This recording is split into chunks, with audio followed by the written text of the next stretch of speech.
I'm Rob Licuria, Senior Editor at Gold Derby, here with Oscar nominee Colin Farrell. First of all, mate, congratulations on your Oscar nomination. Thanks, man. Thanks so much. It's so exciting. By now, this should have been not nomination number like 5 or something, but unfortunately, we have had to wait this long for you to get there. And where were you on the morning of or afternoon of when you found out? Couldn't have happened for a better film, by the way. And when I say better film, I don't mean the quality of the film or anything like that, but just the fact that there's so many of us now. Part of it, the four of us actors got in: Kerry, Barry, Brendan, Martin, Carter Burwell. The film got a Best Picture nomination. So I'm pinching myself. I don't feel like I'm having to go through this on my own. Not that I'm talking about, anything that's desperate or negative, but to be able to share the experience with others means that it feels at least less self-serving. Do you know what I mean? I can get to celebrate all my crew. We get to share it together. We get to go to the events together. I get to see people that, there's times where I don't, through the 15 years since in Bruges, where I haven't seen Brendan for 2 or 3 years. And then I'd go home and go out to his place for a cup of tea, or he'd be in LA and we'd go out and grab a bite. But I've gotten to see loads of him and loads of Kerry and loads of Martin over the last 2 months. So it's been really joyful. I was in my house and Kerry came over under the cover of night in her pajamas, knocked on the door, because it's ridiculous o'clock in the morning when they release the thing, when they do it live, they pull the names like a really fancy form of bingo. And so Kerry knocked on the door at 5 o'clock in the morning. She came in. My 2 sisters were there, 1 brother-in-law, my youngest kid. I woke him up even though he had school in a couple of hours. And he came down, I put the kettle on, made cups of tea, and the box of Ferrero Rocher and After Eights came out, and we had some chocolate and tea and watched it. It was just so much fun. So we're all trying to, treat it with the kind of lightness and the sense of the celebratory that it deserves, and none of us fundamentally seem to take it too serious in the way that it's, Yeah, of course. Keep tension away from, just enjoy it. It's lovely. It'll be over. All of this will be over in 4 weeks, man. Forever. And you just get on with your life. But you will always be Oscar nominee Colin Farrell finally. And yeah, nothing wrong with that. Nothing wrong with that. And a lot of us were expecting to see you and Brendan there, and some of the the craftspeople behind the scenes, but to have Kerry and Barry there as well is so cool. It's just the best. Yeah, it's deadly. It's deadly. It's really fun. Yeah, absolutely. I was wondering, this is my favorite film of 2022, right? So we could talk about it all day. I won't keep you here all day though. So there's this beautiful, palpable melancholy that permeates the film that I found very impactful personally. I'm curious, if you weren't in this film, what would you have thought about the way that it contemplates things like sadness and emptiness that comes with the end of a relationship? Because it's something that we don't really see very often. I think whether or not any of us have experienced the kind of sense of cruelty or the violence that having a relationship, whether it's romantic or whether it's familial or whether it's a friendship, coming to a very abrupt end, when it's beyond our control, particularly from the perspective of the person that feels like they have no agency, perhaps, and gets the rug pulled from under them. It's even if we haven't experienced that directly, I think I would be able to watch this film and be perhaps just as maybe not just as affected by it, but affected deeply by it, like you say you were. And I'm not asking you if you've had a similar dynamic take place in your life or not, because I think that we, certainly myself, all my life, I mean, as a kid in school, even in my family, in families, we all jostle for attention. If there's anything more than 1 child, 2, it gets, the jostling gets more desperate the more children there are, and you wonder where you are in the pecking order, where you are in the status, because inevitably status always creeps into the human experience. Or even the animal experience, like the donkey on the film Jenny had a support animal whose name was Rosie, and the attention that Jenny got as opposed to the attention that Rosie got, I was like, holy fuck, even with donkeys, people were pushing Rosie out of the way to give Jenny a pet, But so in school, you want to have friends, you want to be liked, you want to feel like you're included. And the one thing that a lot of us fear in our experience as human beings is being excluded from any kind of community experience, being told that you don't belong, that you're not wanted. And that's kind of essentially what takes place, and it takes place between my character and the person who he kind of has placed all his self-worth in a way. Like Colm's attention, he knows Colm's interesting. He knows Colm's a great musician. He knows Colm's worldly and cultured and all this stuff. So somewhere inside Pádraic, he's just, Colm's attention and friendship is a really keen justification for Pádraic's very existence. And so when that is taken from him so abruptly at the start of the film, I mean, it's, you know, it's a descent into kind of anger and loneliness and bitterness from that point on, that by the end of the, you know, when you meet Pádraic at the start, he's full of the joys of life and connection. Yes, he's a simple man. Yes, there's an argument that he might be a bit dull. But he's connected. He's connected to nature. He's connected to his sister. He's connected to the community in his own way. And that's all been taken from him by the end of the film, you know? Absolutely. Exactly. Because like Pádraic is nice, you know, like, and being nice is enough for a lot of people. And I like to be nice to people, but then Me too. this film confronts that issue because Colm's like, no, I'm done with being nice because I'm getting older. I want to leave a legacy and I'm sick and tired of this. And so, and I understood that as well. And I just found like for a film, I did too. So interesting to me. Like, what do you think?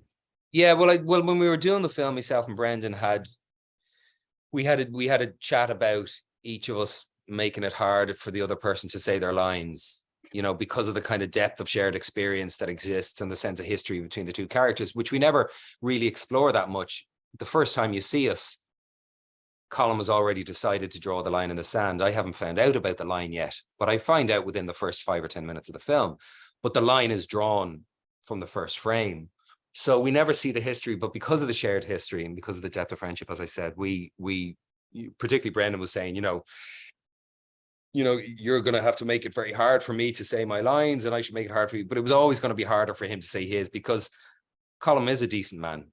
He's not an arsehole. He's not without consideration. He's not without compassion. Like the scene where he helps me up in the cart and he gives me the reins and then he just pats my hand and off he goes. Like he's holding hard to the decision that he's made and the commitment to his art and the commitment to the idea of legacy, but it is costing him.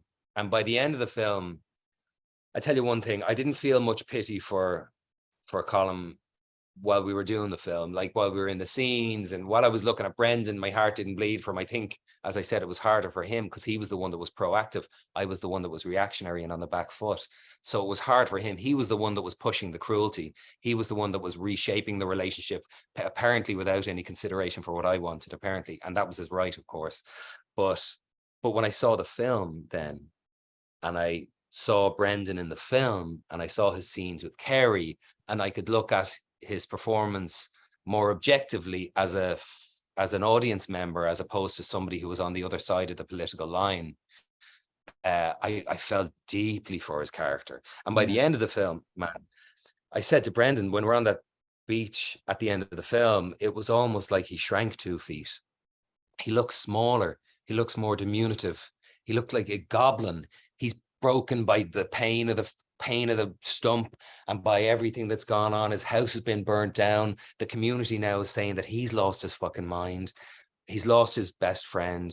You know, I found it very sad. I found the two of them in an awful amount of pain, you know, but I kind of sided with Brendan. Part of me was going, Jesus Christ, Pádraic, leave him alone. Just leave him alone. Yeah. He made it clear.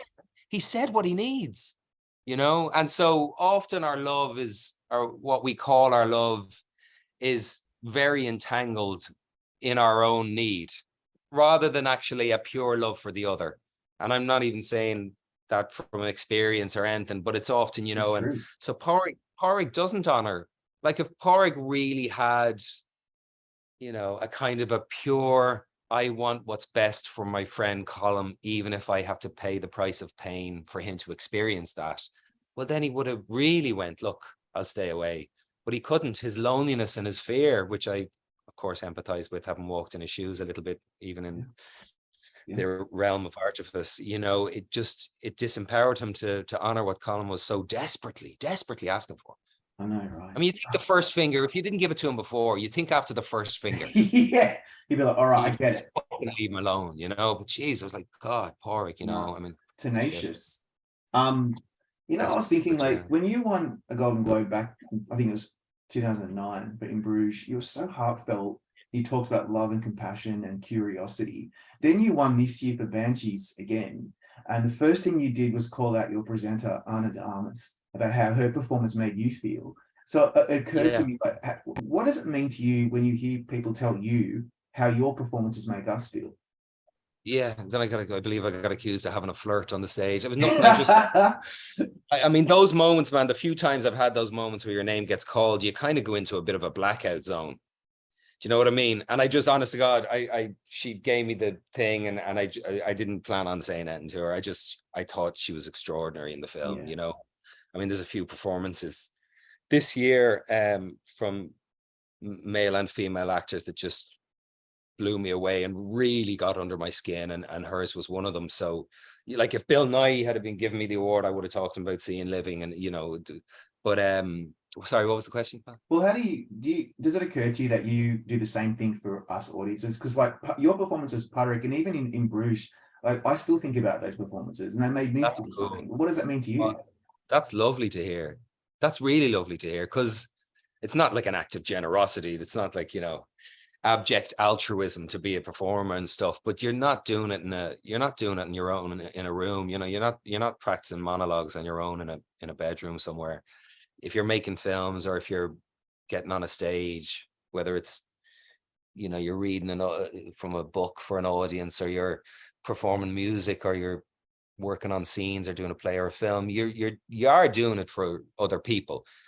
I mean, you're doing it for yourself. You have to be selfish with it. And the best way to honor the creation of any artistic endeavor, the best way to honor it is to really be quite selfish, is to honor what you find Yeah, provocative, what you find upsetting, what you find hopeful, what you find a curiosity around. And if you honor that, well, then inevitably, by being singular, you find the commonalities, because we yeah, all are very, very alike in yeah. lesser, greater ways. So for you to say that, honestly, man, it's really, really cool, because it doesn't always work out that way, right? I mean, that's the idea, that's the hope, that whether it's just something that's made for entertainment's sake, or something that's made for reasons of maybe a little bit more profundity, or that asks questions about the human condition, and how we are the way we are, and why we do the things we do. You're always wanting to reach an audience. So yeah, it's really cool for people to be affected by this film, and for the film to stay with them, and for you to say that you still think about Ray, or that Pádraic or Colm or any of us, Yeah. Siobhan, Dominic, has stayed with you. It's huge compliments. Thank you. I just feel like you bring this compelling vulnerability to your performances. And I'm wondering if that's something that is just, you think it's innately who you are, or is it just whatever the script provides, you just do it? What is that? Yeah, whatever the script provides, man,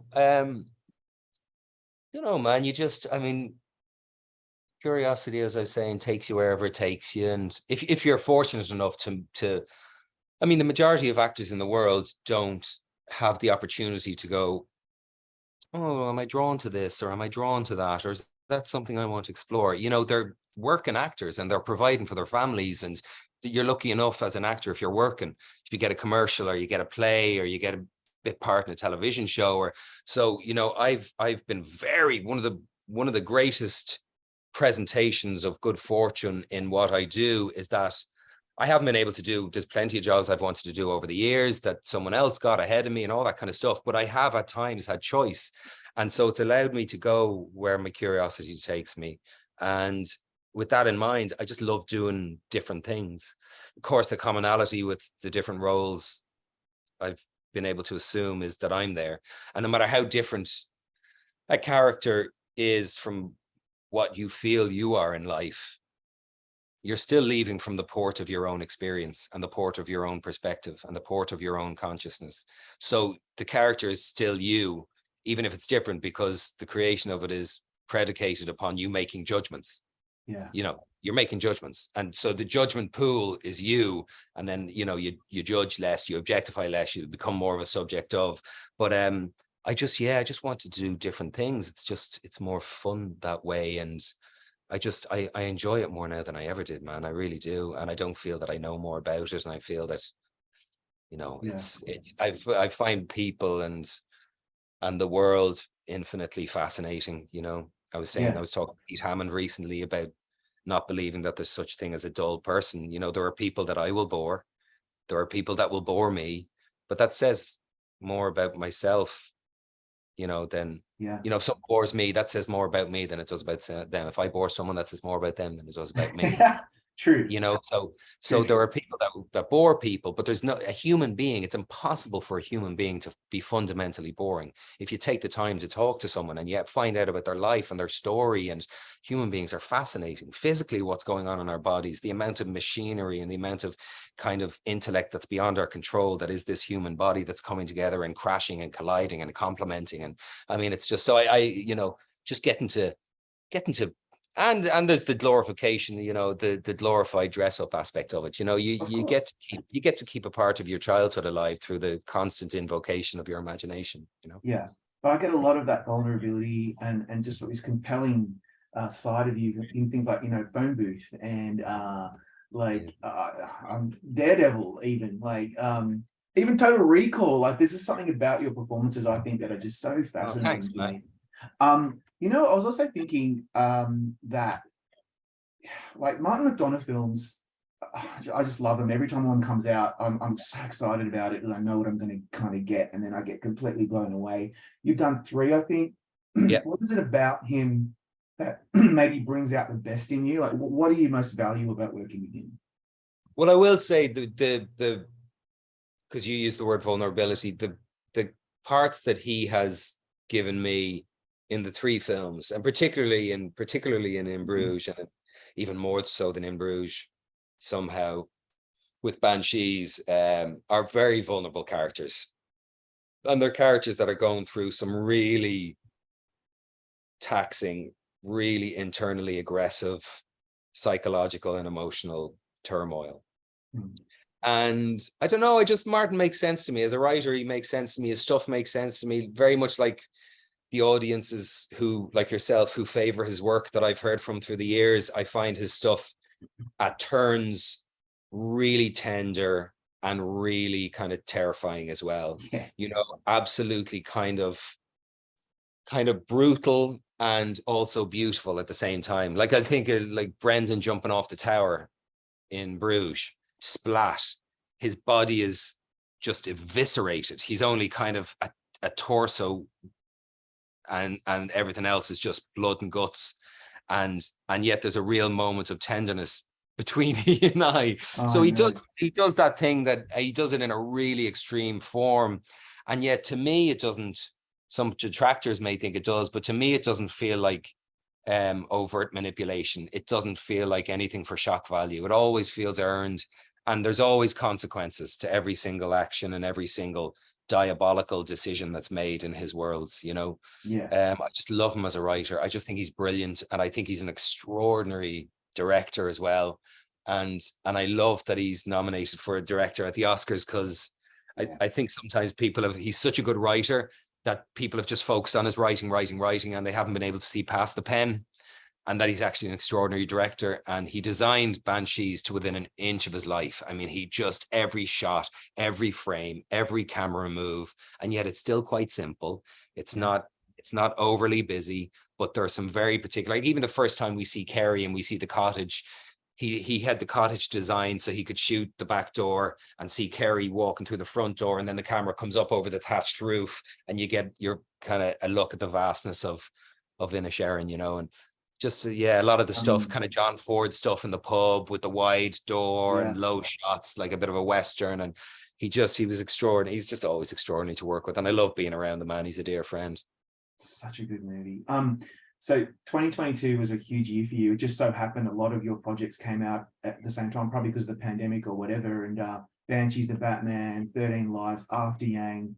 So what will you take away from 2022 and how you've had this moment in the spotlight where you won all these awards? That was great. Yeah. It was great. Yeah. Just, I mean, as far as working as an actor, I just felt very spoiled, man. Just felt really spoiled. Like, I just got to, again, I was saying, doing different things. It's not by design necessarily. As I said, it's just get the opportunity to read a few scripts, and you just find myself drawn to one, and you lean into one and you lean a bit away from another. And it's just that kind of alchemical thing of something happen in you when you read something and you lean into it, and not because you understand it, it could be quite the opposite, because it confounds you, and sometimes you lean into something because you understand it and you want to understand it a bit more. And but with that, what was the four after Yang, 13 Lives, Batman, and Banshee? Yeah, spoiled rotten, you know. Huge. Yeah, spoiled rotten, man. And got to work with like Kogonada, who, did you see Columbus?